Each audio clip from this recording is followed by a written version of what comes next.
You know by now that each generation of artists rebels against the preceding generation. In this second-to-last unit, the process speeds up and the revolutions come fast and furious. In part, I suspect this reflects the quickening pace of technological change and the social and emotional impact of two total wars. Photography played a role as well. Even the most perfect illusionist painting is going to capture less of optical reality than a camera, which invites artists to define reality in terms of hidden emotions, or the subconscious, or an oppressive economic superstructure, or even to deny that we can grasp reality at all. Stay tuned. So why did the Post-Impressionists rebel against the Impressionists? You read about this. Basically, they became impatient with the very element of Impressionist art that the Impressionists had embraced, its transience. Post-Impressionists struggled to capture the more essential underlying realities, but they did this in very different ways. So let's look at two seascapes. Bottom left is a painting by Winslow Homer, a somewhat romantic American realist. In the upper right, you see the painting by Monet that gave Impressionism its name. Clearly, the Monet moves closer to abstraction. But what do these paintings have in common? Well, each intends to capture a particular fleeting moment. They share a somewhat identifiable perspective. We can more or less figure out where we, the viewer, stand or swim in relation to the scene.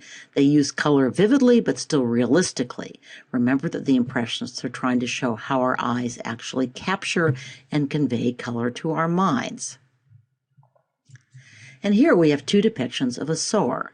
On the left, a painting by realist Millet, and on the right by post-impressionist Vincent van Gogh, who modeled his painting after Millet. So Millet is capturing the hard work, but also the poetry of labor. Van Gogh, sorry, I said Van Gogh earlier, it's Van Gogh. Van Gogh seeks a deeper symbolic meaning. As he explained, and these are his own words, quote, "The sower and the wheat sheaf stood for eternity, and the reaper and his scythe for irrevocable death. Note that the wheat fields are suddenly blue and that the sunset comes alive with radiating lines. Color and line take on new responsibilities in Van Gogh's paintings, and the content reflects a new reliance on symbolism." So here we see the post-impressionist gang of four. From the upper left, moving clockwise, Seurat, Van Gogh, Gauguin, Cezanne. They seem a rather Actually, I should have said Cezanne, Gauguin, should not. Sorry about that. They seem a rather odd cast of characters. I would not describe these painters or their techniques as especially similar. And in fact, the art critic who first lumped these four together, along with the young Picasso, chose the name post-impressionist really as an act of despair. He was searching for a more descriptive term, but in the end, the only element he knew they had in common was that they had been heavily influenced by the Impressionists, but wanted to take their art a step further. Actually, I think there's another pretty clear unifying element, which is a fascination with the expressive power of color. Now, we're going to encounter this term expressive or expressionism a lot in this unit. Your textbook defines expression as, quote, "the result of the artist's unique inner or personal vision," and that often has an emotional dimension. Expressionism contrasts with art focused on visually describing the empirical world, unquote. So it's art, if you will, seen with an inner eye. By the way, the latest edition of Gardner's adds a fifth post-impressionist, Toulouse-Lautrec. He is not on our list, although you read about him, I hope. But here's his version of Le Moulin de la Galette, painted much more ominously at night. Note that he's using color to create a somewhat more menacing scene. And here's another of his paintings of Paris nightlife with a darker and more satirical edge and a very strange use of color. Catch that blue face. Notice also you have a stronger use of line, which is characteristic of the post-impressionists. Okay, we're going to be looking a lot at color in this unit, so I thought now might be a good time to review the concepts of hue, value, and saturation. We haven't talked about this for a long time. So hue, again, is what we usually think of as color: red, blue, yellow, green, etc. Value is defined as the relative lightness or darkness of a color. It's an important tool for artists because they can use value to define form and to create spatial illusions, modeling. If values are close, light against light, dark against dark, the shapes will seem to flatten out and seem closely connected in space.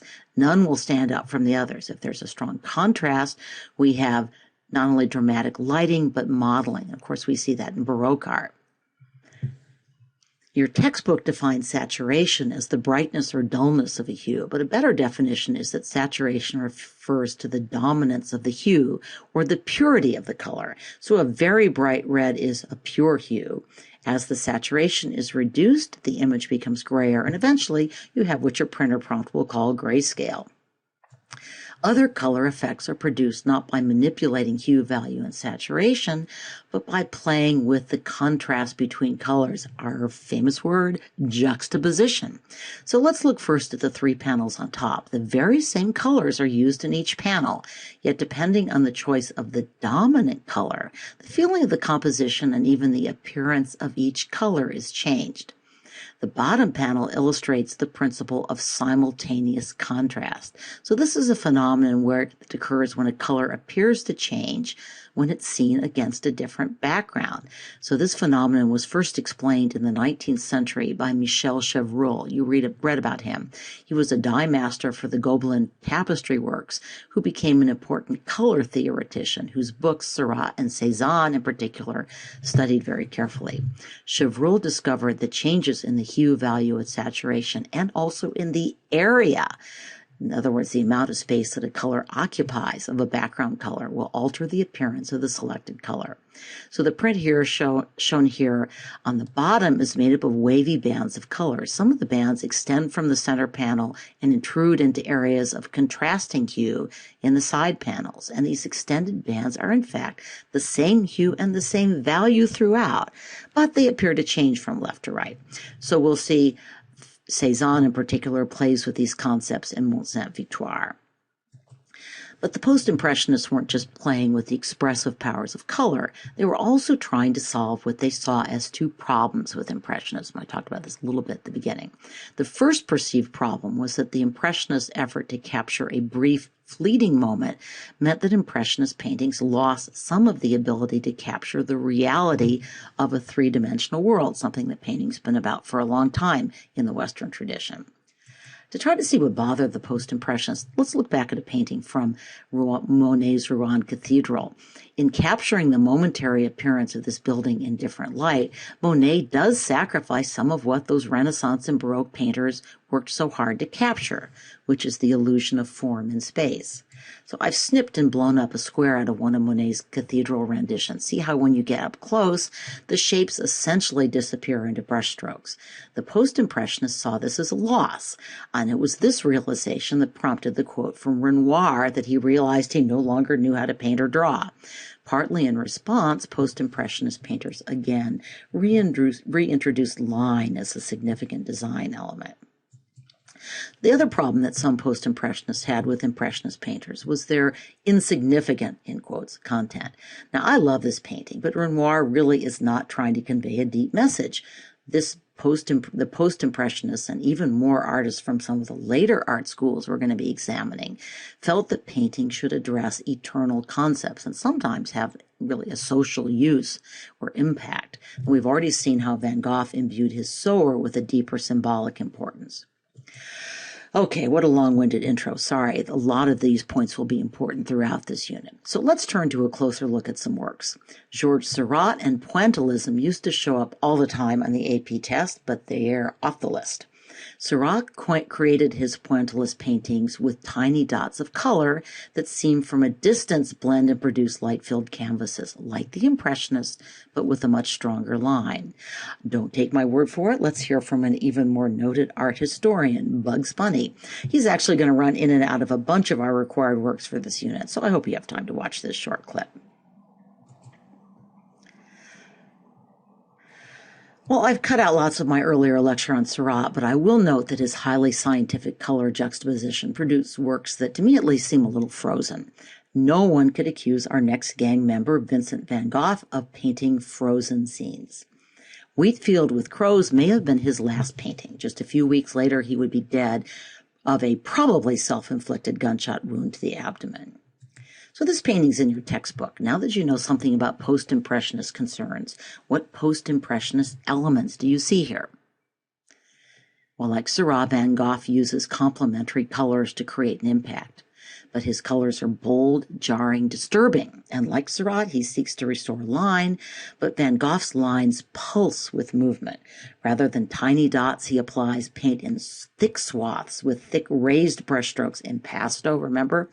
That in and of themselves convey line. So here's what he wrote to his brother Theo, who supported Vincent van Gogh throughout his painting career. Quote, "Instead of trying to reproduce exactly what I have before my eyes, I use color more arbitrarily to express myself more forcibly. Van Gogh chose the red and green for this painting not only for the retinal effect produced by complementary colors, but also because, in his own words, red and green, quote, express the terrible passions of humanity. The room is blood red," unquote. By contrast, Van Gogh explained that he deliberately chose the colors in this painting of the bedroom in his retreat at Arles to convey serenity and peaceful retreat. So this is probably Van Gogh's most famous work, and like many of his greatest paintings, it was produced as Van Gogh struggled with depression and fits of delusion. He actually painted Starry Night in an asylum where he had committed himself. Many of you made very interesting comments about this work when we had our summer discussions. Now let's hear from our presenter. So Van Gogh was a friend and colleague of our next gang member, Paul Gauguin. In fact, the two men spent 2 months together painting in Van Gogh's retreat in Arles. The visit ended badly. According to Gauguin's account, on the evening of December 23, 1888, Van Gogh confronted him with a razor, demanding to know if he intended to leave Arles. Gauguin confirmed that he did intend leaving. He found Van Gogh's behavior disturbing and erratic. Van Gogh turned and fled, and disturbed by his companion's irrational behavior, Gauguin went off to spend the night in a hotel. The following morning, when Gauguin returned to the yellow house where they were painting together, he found it spattered with blood. Taken into custody by the police for interrogation, he discovered that Van Gogh had returned home after their confrontation and mutilated his left ear. He was taken to a hospital, and Gauguin returned to Paris, and Van Gogh never saw him again. Here's Van Gogh's painting of the aftermath. But back to Gauguin. Like other post-impressionists, he sought to convey more meaning in his paintings. I wish I had more time for this painting. If you're interested, there's a good Khan Academy podcast about it. But note the expressive as opposed to realistic use of color. The grass in Brittany, where Gauguin painted this work, is not scarlet. Nor does the painting capture, as Impressionists tried to, a fleeting moment in real time. In a letter to Van Gogh, Gauguin explicitly explained, "For me, the landscape and the fight exist only in the imagination of the people praying after the sermon." They're seeing Jacob's ladder. Unlike Van Gogh, however, and more like the Impressionists, Gauguin deliberately flattened and twisted his pictorial space. Note how the juxtaposition of strong colors values helps to produce this effect. Here, Gauguin is also reflecting the influence of Japanese woodblock prints. Note the similarity between Jacob wrestling with the angel and Hokusai prints of sumo wrestlers. So Gauguin painted in Brittany to escape what he saw as the corruption of city life. And I might note that Gauguin was also escaping the responsibility of a wife and 5 children, whom he pretty much left to fend for themselves. Anyway, Brittany didn't prove to be far enough away.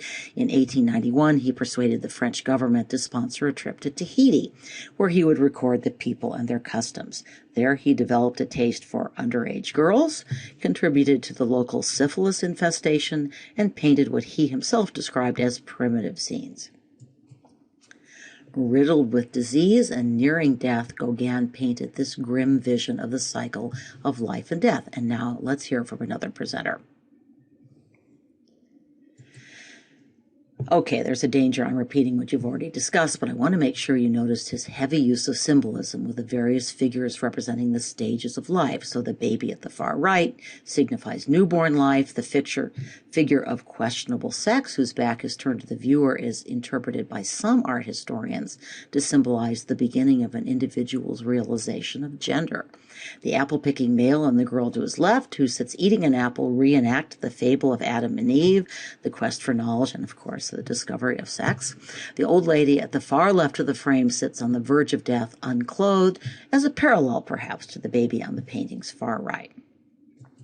Okay, back before I was teaching art history, I tended to view Cezanne as just one more impressionist. In fact, many art historians view Cezanne as the true founder of modern art. Like Seurat, he studied the science of color, and like all the post-impressionists, he worried that impressionist paintings lacked form, structure, and content. So let's hear from the next presenter about this work.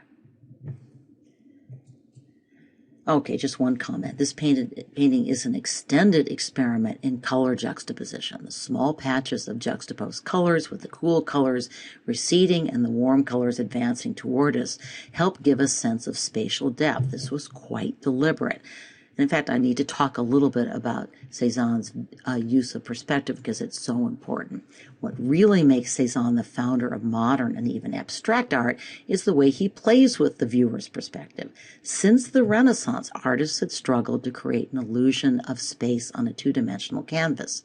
Cezanne rejects one-point perspective, and instead, he tries to capture the same scene from different viewing positions, and even from different points in time. Basically, he wants to have it all. He wants to create an illusionistic three-dimensional space, and he wants to expose the two-dimensional reality of all paintings. Modern art is meta-art. In other words, it's often art about the making of art. Some of his techniques are easier to see in this rather similar painting. So note how he adopts the Impressionist short, thick short brush strokes, I should say, grouping related colors into blocks of color. He also reintroduces traditional black shadows and outlines.